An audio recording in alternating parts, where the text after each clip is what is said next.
তখন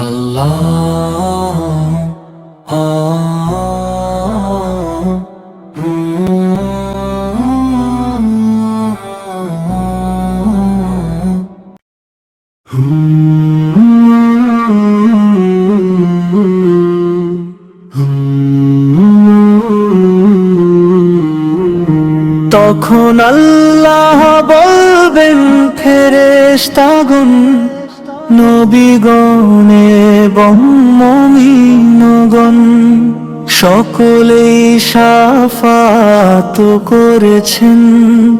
এখন আমি পরম দয়ালু ব্যতীত আর কেউ বাকি নেই। এ বলে তিনি মুষ্টি ভরে এমন একদল লোককে জাহান্নাম থেকে বের করবেন, যারা কখনো কোনো কাজ করেনি, যারা জলে পুড়ে কালো কয়লা হয়ে গেছে।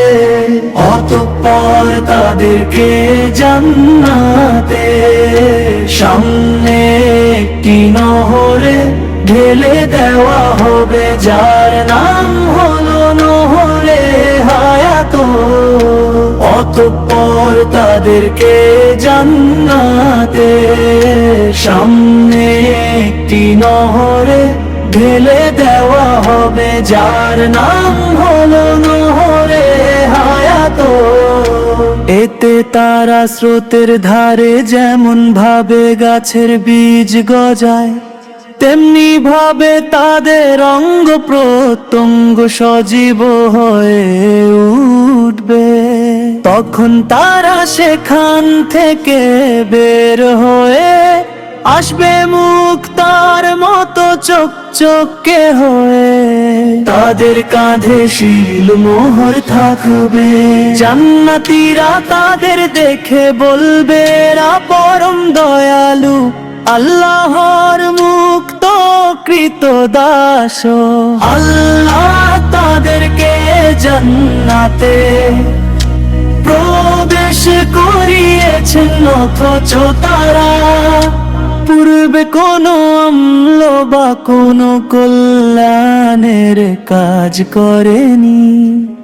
অতঃপর তাদেরকে বলা হবে, জান্নাতে তোমরা যা দেখছো তা তোমাদেরকে দেওয়া হলো, এর সঙ্গে অনুরূপ পরিমাণ আরো দেওয়া হলো। বুখারী মুসলিম মিশকাত হাদিসে।